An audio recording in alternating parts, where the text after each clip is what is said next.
사도행전 14장 1절에서 7절까지 말씀. 다시 하셨으면 제가 한 절, 여러분이 한 절, 마지막 7절 함께 공독하도록 하겠습니다. 이에 이고니온에서 두 사도가 함께 유대인의 회당에 들어가 말하니 유대와 헬라의 허다한 무리가 믿더라.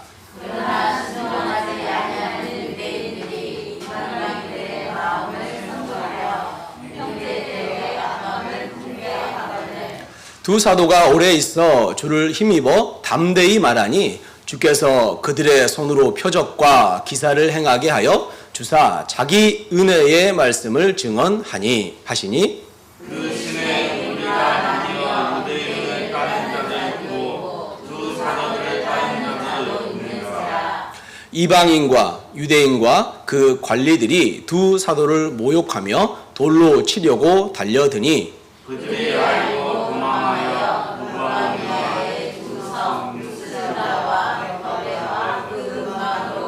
함께합니다. 거기서 복음을 전하니라. 아멘. 바울의 1차 선교 여행을 함께 나누고 있습니다. 주보의 제목과 조금 다른데요. 앞에 스크린을 보시고 함께 제목을 한번 읽어봤으면 좋겠습니다. 거기서도 복음을 전하니라. 아멘.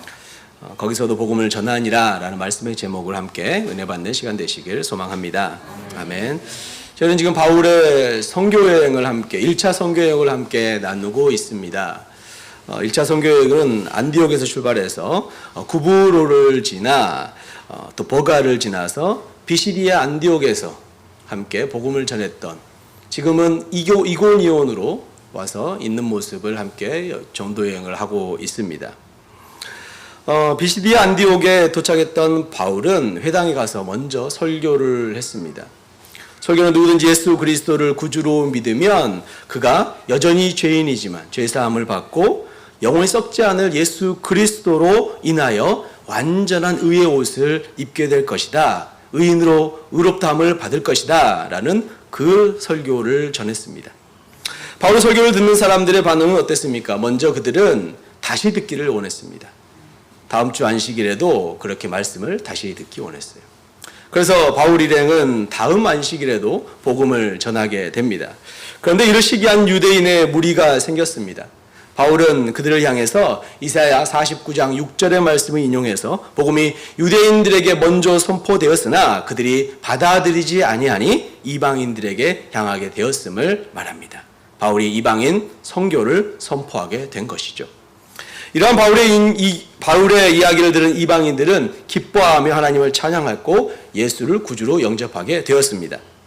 그러나 유대인들의 선동으로 인해 바울과 바나바를 향한 박해는 더욱 심해져서 안디옥에서 쫓겨가게 되었습니다.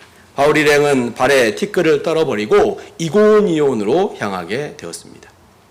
더욱 놀라운 것은 쫓겨가는 그들이었지만 기쁨과 성령이 충만하였다는 것입니다. 할렐루야! 하나님의 일을 함에 있어서 비록 어려움이 있었지만 성령 충만함으로 말미암아 기쁨이 샘솟은 줄로 믿습니다. 우리는 하나님의 일을 행함에 있어서 성령 충만함과 함께 기쁨이 있는지 언제나 우리의 모습을 점검해야 될 줄로 믿습니다. 이제 바울 일행은 이고니온에서 전도하게 됩니다. 우리 1절 말씀 함께 봉독해 보도록 하겠습니다. 이에 이고니온에서 두 사도가 함께 유대인의 회당에 들어가 말하니 유대와 헬라의 허다한 무리가 믿더라. 아멘. 이고니온은 비시디아 안디옥에서 남동쪽으로 180km 정도 이렇게 떨어진 그 오래된 고도시입니다. 이 지역은 소아시아 남부의 가장 높은 곳에 위치해 있고 그 넓은 비옥한 평지가 거기에 둘러싸여 있었습니다. 오늘날 터키에서 네 번째로 큰 도시인 고냐가 바로 이고니온입니다. 당시 이고니온은 헬라 도시로 농업과 상업의 중심지였습니다. 이곳은 우상이 지배하면서 디아스포라 유대인들이 상당히 거주하고 있었던 곳이어서 유대 회당이 존재했던 것이죠. 디아스포라 유대인이 누구를 의미합니까? 네, 흩어진 유대인들을 의미하는 게 디아스포라라는 뜻이지요. 유대인이 이스라엘 밖의 이방 세계에 정착하고 사는 걸, 그것을 디아스포라라고 이야기합니다. 언제부터 시작됐을까요? 네, 언제부터였냐면 구약 시대에 이스라엘이 아수르에게 멸망하고 나서 바벨론으로부터 다시 돌아와야 되는데 이 70년 포로 생활 가운데 다시 돌아오지 않고 그곳에 멈춰 사는 사람들 아니면 다른 도시로 이동했던 사람들, 그것이 시작이 되었죠. 그래서 그들을 디아스포라, 유대인 이렇게 이야기합니다. 네. 이들이 거주하고 있던 곳에서는 항상 회당이 있었습니다. 그래서 이 유대인들은 회당 중심적인 삶을 살아갔습니다. 그곳에서 항상 말씀을 듣고 말씀 강론하고 기도하는 곳이 회당이니까요. 바울과 바나바는 이 회당에서 복음을 전하기 시작합니다. 바울은 선교 여행 가운데 항상 회당에서 먼저 사역을, 복음 전하는 사역을 시작했음을 우리는 지금까지 잘 배워왔습니다. 잘 봐왔죠. 본문은 두 사도가 함께 유대인의 회당에 들어갔다라고 시작되고 있습니다. 여기서 우리말에 함께, 두 사도가 함께라는 이 단어가 언어로 보면은 평소와 같이라는 의미도 함께 갖고 있어요. 평소와 같이라는 의미를 갖고 있죠. 그래서 새 번역 성경을 보면 이렇게 번역하고 있습니다. 바울과 바나바는 이고니온에서도 이전과 마찬가지로 유대 사람의 회당에 들어가서 말하였다. 그래서 유대 사람과 그리스 사람이 많이 믿게 되었다. 함께라는 표현을 이전과 마찬가지라고 이렇게 번역하고 있는 것이죠. 그러니까 바울과 바나바가 다른 지역에서 전도하던 것 같이 회당에 들어가서 전도했다는 거예요. 그래서 바울과 바나바는 그렇게 회당에서 항상 가면 회당에서 전도를 시작했음을 알 수 있습니다. 그 이유는 먼저 앞에서 말씀드린 것처럼 유대인들의 삶의 중심지가 이 회당이었기 때문이죠. 그래서 회당에 가면 유대인들을 만날 수 있었어요. 또한 회당에 갔더니 누가 있었냐면 하나님을 경외하는 사람들이 있었어요. 헬라인들이 있었어요. 이방인이지만 하나님을 말씀을 듣고 싶어하는 사람들이 있었다는 것이죠. 비시디아 안디옥에서처럼 설교할 수 있었어요. 또 그곳에서 회당은 복음을 전할 수 있는 장소와 들을 수 있는 청중이 있는 유대인과 헬라인이 있는 곳이기에 바울이 전도하기에 최적의 장소였다는 것이죠. 그래서 바울은 전략적으로 회당에서 전도를 시작한 것입니다. 성도 여러분, 바울이 평생을 전도했던 이유는 전도가 예수님의 증인된 삶이었고 사명이었기 때문입니다. 아멘이십니까? 아멘. 그런데 그 방법에 바울이 회당을 중심으로 전도한 것은 그런 전략을 사용했다는 것이죠. 전도함에 있어서 전략이 필요하다는 것입니다. 사실 저희 교회도 전도함에 있어서 전략을 세우고 있죠. 저희 교회 전도, 주님의 증인된 삶을 사는 그 방법, 전도의 두 가지 전략을 세우고 있습니다. 첫 번째 전략은 토요일마다 저희 전도 나가잖아요. 노방 전도를 하고 있고요. 또 두 번째 방법은 우리가 지지난주에 전도 축제를 해서 태신자를 품었던 사람들을 오게 해서 그들의 복음을 전하는 그런 방법을 저희들은 택하고 있는 것입니다. 저희 교회의 전략 가운데 성령님이 역사하실 줄 믿습니다. 아멘. 두 사도가 회당에 전한 전도의 결과는 놀라웠습니다. 허다한 무리가 믿더라. 할렐루야. 허다한 무리가 믿게 되는 놀라운 전도의 열매가 맺게 된 것이죠. 허다한 무리는 유대인과 헬라인, 다시 말하면 유대인과 이방인의 많은 무리가 복음을 듣고 반응한 것입니다. 이들이 믿는 것은 무엇이었습니까? 바울과 바나바가 전하는 복음, 비시디의 안디옥에서 전한 예수 그리스도인 것이죠. 이 본문에서는 지금 그 전 어떤 설교를 했는지 나와 있지 않지만 우리는 짐작할 수 있습니다. 바울이 비시디의 안디옥에서 설교했던 그 내용을 똑같이 전한 줄로 믿습니다. 하나님께서 독생자 예수 그리스도를 보내셨고 유대 지도자들이 십자가에 못 박혀 돌아가게 하셨다. 그러나 썩음을 당하지 않고 3일 만에 예수님께서 부활하셨다. 제자들이 그의 증인이다. 그 예수님을 나의 구주로 믿기만 하면 죄사함이 있고 또한 하나님의 의인이 되는, 하나님의 자녀가 되는 특권을 누리게 된다는 그 복음을 전하는 줄로 믿습니다. 그런데 우리가 기억할 것은 바울이 복음을 잘 전해서 허다한 무리가 믿게 된 것이 아니라는 사실입니다. 허다한 무리가 회심한 이 사건은 성령님께서 감동 주시지 않으면 불가능한 일인 줄로 믿습니다. 아무리 명설교 가라고 할지라도 성령님께서 역사하지 않으시면 회심의 역사는 일어나지 않는다는 사실을 기억하시기 바랍니다. 물론 바울이 복음의 도구가 된 것은 사실입니다. 그러나 바울이 주체가 아니라 바울을 사용하시는 주님이 높임받아야 될 줄로 믿습니다. 아멘. 사랑하는 성도 여러분, 우리 교회가 두 가지 전략으로 전도를 하고 있죠. 노방전도와 전도축제로 전도를 하고 있는데 꼭 기억해야 될 것이 있습니다. 우리는 도구이고 열매는 하나님께 맡겨야 한다는 사실이죠. 아멘이시죠? 전도축제가 정말 하나님의 놀라운 은혜 가운데 잘 마치게 하시면 정말 감사합니다. 전도축제가 8명이나 되는 그 사람이 태신자가 초청해서 우리가 복음을 전했습니다. 전도축제가 마치고 나서 저에게 한 가지 기대감이 생겼어요. 어떤 기대감이 생겼냐면 돌아오는 주일에 많은 영혼이 교회 앞에 우리 교회에 모여서 함께 예배할 수 있겠구나 하는 그런 기대감이 생겼어요.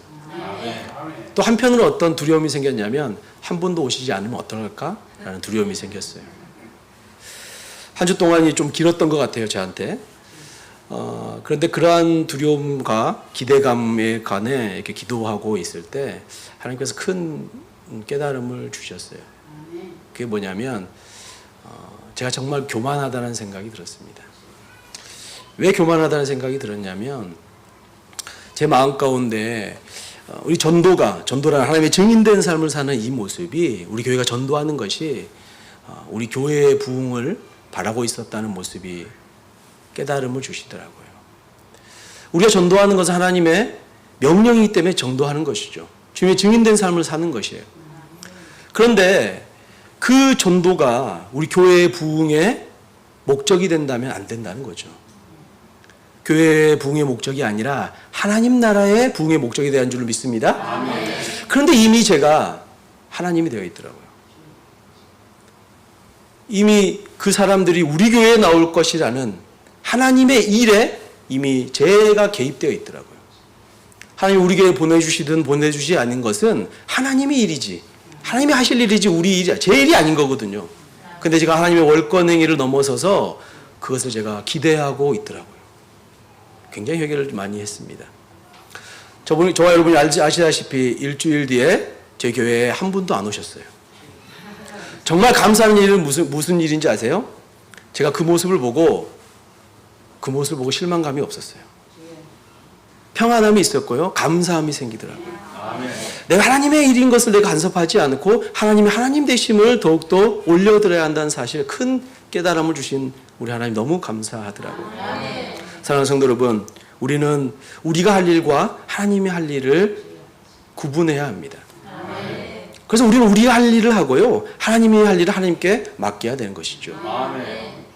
혹시 노파심에서 하는 이야기가 말씀드릴 게 있습니다. 혹시 저희 전도 축제를 가지고 이렇게 열심히 우리 한 달 동안 기도하고 열심히 했는데 열매가 하나도 없네 라고 그런 마음이 혹시 드셨다면 여러분 회개하셔야 됩니다. 그것은 하나님이 하실 일이에요. 하나님이 열매 맺게 하시는 하나님이 하실 일. 우리가 한 것은 그 8명에게 하나님 복음을 제대로 전했고 그들이 들었고 그들은 모두 복음을 받아들이며 영접 기도를 했습니다. 이제 하나님이 하실 일이죠. 하나님께 그들을 간섭하셔서 그들이 어느 순간에 하나님 살아계심을 깨닫고 그들이 하나님 나라의 백성이 된다면 그것이 하나님께 영광을 올려드리는 일인 줄 믿으시기 바랍니다. 그러기에 우리는 섣불리 판단하는 것이 아니라 잠잠히 주님의 뜻과 명령에 순종하며 나아가야 될 줄로 믿습니다. 아멘. 우리 2절 말씀입니다. 우리 함께 봉독해 보겠습니다. 그러나 순종하지 아니하는 유대인들이 이방인들의 마음을 선동하여 형제들에게 악감을 품게 하거늘. 아멘. 복음을 전파하는데 순탄함만이 있는 것이 아니었습니다. 이고니온에서 유대인과 헬라인의 허다한 무리가 바울이 전한 복음을 믿었지만 그러나 모든 유대인과 이방인이 다 그랬던 것은 아니었다는 것이죠. 복음을 거부한 유대인들도 있었습니다. 그들은 자신들이 복음을 거부하는 것으로 만족하지 않았습니다.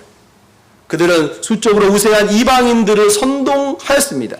복음을 전하는 사도 바울과 사도 바울을 통해 복음을 영접하고 있는 이고니온의 그리스도인들에게 대한 악한 감정을 품게 했다는 것이죠. 선동한 것이요. 우리는 여기서 두 가지 사실을 알 수가 있습니다. 첫 번째 사실은 복음의 심판성이라는 거예요. 복음의 심판성. 이 심판성이 무엇이냐면 길거리를 가다가 어떤 사람이 차에서 지폐를 뿌렸다고 합시다. 그럼 대부분의 사람들은 어떻게 할까요? 그걸 주술라고 하겠죠. 공짜다. 근데 모든 사람들이 그걸 다 주술까요? 안 주는 사람도 분명히 있을 거예요. 두 부류가 나타나게 되는 것이죠. 비시디 안디옥에서도 이고니온에서도 복음이 들어가기 전까지는 그곳의 사람들은 다 똑같은 사람들이었어요. 그러나 일단 복음이 들어가자 그 복음 앞에서 사람들은 믿음의 사람과 불신의 사람, 진리의 사람과 비진리의 사람이 확연하게 구별되었다는 것이죠.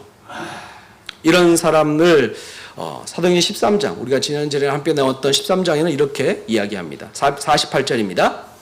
이방인들이 듣고 기뻐하여 하나님의 말씀을 찬송하며 영생을 주시기로 작정된 자는 다 믿더라. 아멘.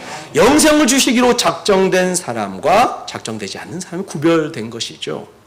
이것을 심판성이라고 이야기합니다. 우리가 이 자리에서 지금 예배할 수 있는 이유는 우리의 노력과 의지가 아닌 줄로 믿습니다.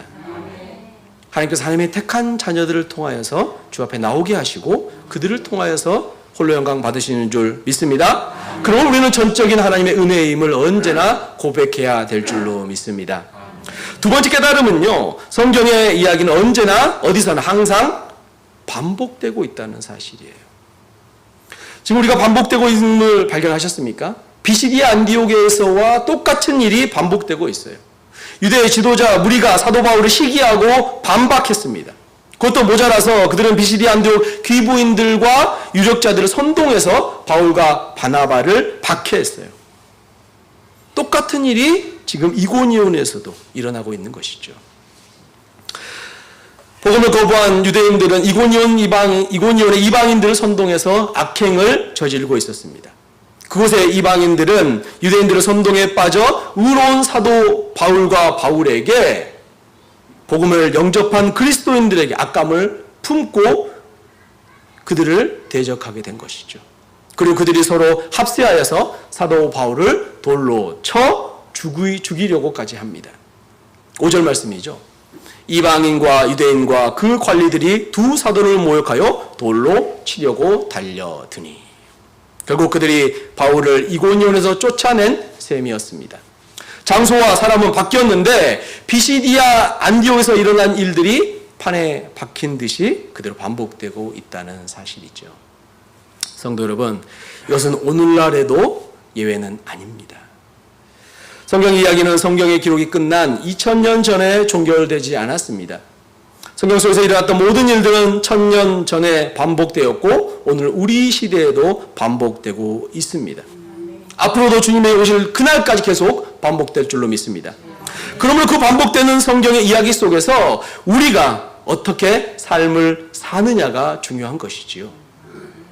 바울은 모함과 박해와 살해 위협 속에서도 오직 하나님의 말씀을 쫓는 줄로 믿습니다. 그리고 하나님께서 바울을 통해 그 시대의 역사를 새롭게 하셨습니다. 우리 역시 그 어떤 도전과 시련 속에서도 하나님의 말씀을 우리의 삶의 목적으로 삼아야 될 줄로 믿습니다. 그랬을 때 이 시대를 새롭게 하시려는 하나님의 역사가 저와 여러분을 통해서 하나님의 자녀들을 통해서 반복되어 일어날 줄로 믿습니다. 그런데 박해 가운데 바울과 바나바의 반응은 어떠했습니까? 3절 말씀입니다. 두 사도가 오래 있어 주를 힘입어 담대히 말하니 주께서 그들의 손으로 표적과 기사를 행하게 하여 주사 자기네의 말씀을 증언하시니 할렐루야. 사도 바울과 바나바는 자신들의 배척하는 그런 무지에 있는 그들에게 악행을 하고 있는 그들에게 그들의 무지에 반응하지 않았습니다. 이고니온에서 오랫동안 머물면서 주님을 위해 담대히 복음을 전했습니다. 오랫동안 머물면서 잠시 전하는 게 아니라 박해가 있었으면서 계속 그곳에서 머물며 복음을 전했다는 사실. 저와 여러분이 있는 곳에서 우리의 삶의 현장에서 복음을 증거할 때 많은 박해가 있을 수 있습니다. 그러나 하나님이 원하시는 것은 하나님이 그곳을 우리에게 그곳에 있게 하신 이유는 그곳에서 계속 복음을 전하게 해야 되는 줄로 믿습니다. 그랬더니 놀라운 일이 일어났습니다. 어떤 일이 일어났습니까? 주님께서 표적과 기사를 주신 것입니다. 할렐루야. 어떠한 표적이 나타나는지 성경은 말하고 있지 않습니다. 왜 말하고 있지 않을까요? 죽은 자가 살아났는지, 아니면 중풍병 정자가 일어났는지, 왜 그런 이야기를 오늘 본문을 기록하고 있지 않는 것일까요? 그것이 우리가 주목해야 보아야 될 것이 아니기 때문이죠. 바울과 바나바에게 표적과 기사가 보인 것은 하나님께서 함께 하신다는 증거인 줄로 믿습니다. 우리말 성경으로 3절을 한번 보도록 하겠습니다. 함께 봉독해 볼까요? 바울과 바나바는 그곳에 오랫동안 머물면서 주를 의지해 담대히 말씀을 전했고, 주께서는 그들에게 표적과 기사를 행하는 능력을 베풀어 주셔서 주의 은혜의 말씀을 확증해 주셨습니다. 할렐루야. 주님께서 바울이 전하는 말씀 가운데 하나님께서 함께 하심을 확증하기 위해 표적과 기사를 준 줄로 믿습니다. 이 표적과 기사는 고난 가운데 복음을 전하는 바울과 바나바에게 하나님이 함께 하신다는 큰 위로가 된 줄로 믿습니다. 큰 핍박 가운데서도 복음을 전하는데 표적과 기사는 그들에게 큰 위로와 힘이 되었다는 것이죠. 나아가서 바울의 전도 복음을 듣고 있던 그 사람들에게 하나님이 함께 하신다는, 하나님이 이 복음을 진리임을 선포하고 있구나라는 확신을 갖게 한 줄로 믿습니다. 사랑하는 성도 여러분, 우리가 주님의 일을 하면서 하나님을 경험하지 못한다면 우리는 우리가 하고 있는 사역을 점검해 보아야 합니다. 우리 아버지이신 하나님께서 우리의 일을 하는데 실망과 좌절만 주시지 않는다는 것이죠. 물론 잠시 우리의 이 사역 가운데 다운될 수도 있죠. 그런데 계속 영적인 침체가 우리에게 찾아온다면, 성령 충만하지 않는다면, 이들이 성령 충만함으로 기쁨이 넘친 것처럼 그러한 삶이 있지 않다면 우리의 사역을, 우리가 하는 일을 점검해 보아야 돼요. 교회 가운데 봉사하고 헌신하는 것들 점검해 보아야 해요. 잠깐 그 봉사하고 헌신하는 걸 잠깐 멈추셔야 해요. 멈추고 하나님과의 관계를 다시 회복하셔야 합니다.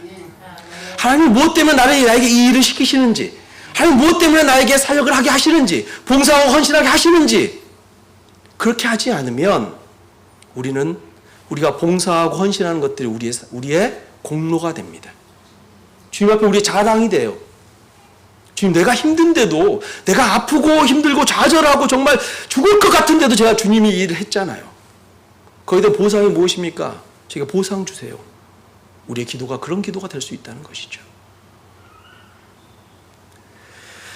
하나님의 일을 함에 있어서 우리의 능력이 아닌 하나님의 능력으로 해야 되는 줄로 믿습니다. 아멘. 사역 가운데 언제나 하나님과의 관계를 점검하시길 주님의 뜻을 구하는 저와 여러분 되시길 소망합니다. 아멘. 4절입니다. 함께 봉독해 보겠습니다. 그 시내의 무리가 나뉘어 유대인을 따르는 자도 있고 두 사도를 따르는 자도 있는지라. 아멘. 바울과 바나바가 이곳이온에서 복음을 전할수록 복음을 거부하는 세력들이 점점 거세진 것이죠. 그리고 바울과 바나바를 핍박한 유대인들의 편에 서는 사람과 또 반대편에 서는 사람들이 분리되었다는 것이죠. 복음을 거부하는 유대인들은 마침내 최후의 수단을 동원하게 됩니다. 5절 말씀입니다. 이방인과 유대인과 그 관리들이 두 사도를 모욕하며 돌로 치려고 달려드니, 급기야 복음을 거부하는 세력들이 그 관리들, 이방인들이겠죠. 이방인들까지 같이 섭렵해서 그들로 하여금 바나바와 바울을 돌로 치려 하게 한다는 것이죠. 그들이 이고니온의 관리들까지 끌어들여 바울과 바나바를 합법적으로 돌로 쳐 죽이려고 했다는 것입니다. 이 모습을 한편으로 생각해 보면 이 유대인들이 얼마나 거짓을 이야기하면서 바울과 바나바를 그렇게 몰아내려고 했는지 생각해 볼 수가 있죠. 하나님이 역사하시는 그곳에, 하나님의 복음이 증거되는 그곳에 사단도 역사한다는 것입니다. 그러기에 우리는 주의해야 합니다.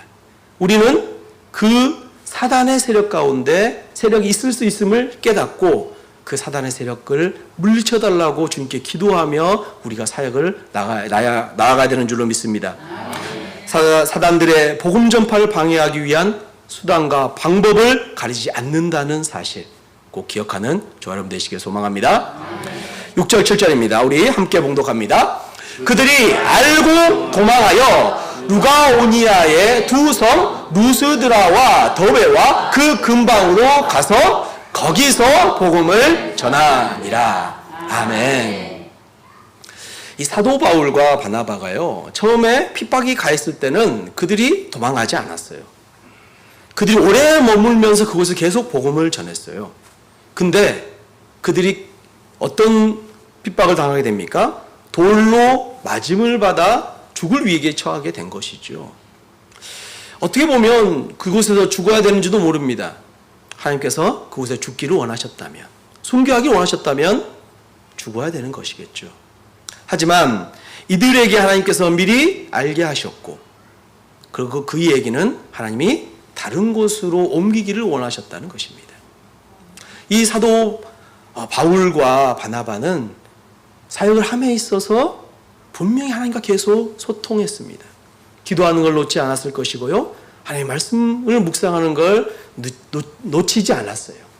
하나님과의 교제를 끈끈이 해가면서 사역을, 사명을 감당한 줄로 믿습니다. 그러기에 이들이 하나님의 그 메시지를 받아 듣고 드리고 바로 다른 곳 루스드라와 더베로 옮기게 되었다는 것이죠. 하나님의 놀라운 그 섭리 앞에 무릎을 꿇고 순종하게 된 줄로 믿습니다. 하나님의 섭리는 놀라웠습니다. 왜냐하면 하나님께서 그들을 이고니온에서 몰아내게 하신 이유는 바로 그들이 갔던 루스드라와 더베에서 복음을 전하기를 원하셨기 때문입니다. 그들은 바울과 바나바는 알고 있었어요. 그래서 7절 가운데 거기서 복음을 전하니라 라고 고백하고 있는 것이죠. 이들이 왜 핍박받았습니까? 복음 전했기 때문에 핍박받았잖아요. 복음 전했기 때문에 죽을 위기에 처했잖아요. 그런데 그들이 쫓겨가서 그곳에서도 복음을 전하게 되었다는 것입니다. 7절의 말씀을 우리말 성경으로 한번 볼게요. 함께 봉독할까요? 그곳에서도 복음을 전했습니다. 아멘.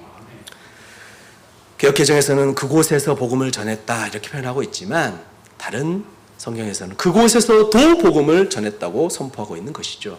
어떤 이야기를 하고 있는 것입니까? 오늘 본문은 바울과 바나바가 그들에게 주어진 사명을 끝까지 붙들었다는 거예요. 주님의 증인된 삶을 끝까지 붙들고 갔다는 거예요. 그들이 죽을 위해 처했어도, 죽음에 쫓겨서 다른 곳으로 옮겼어도 그곳이 쉬지 않고 그곳에서도 복음을 전한 줄로 믿습니다. 말씀을 마치고자 합니다. 비시리아 안디옥에서 쫓겨나 이고니온으로 향한 바울 일행은 도착하자마자 회당으로 가서 복음을 전했어요.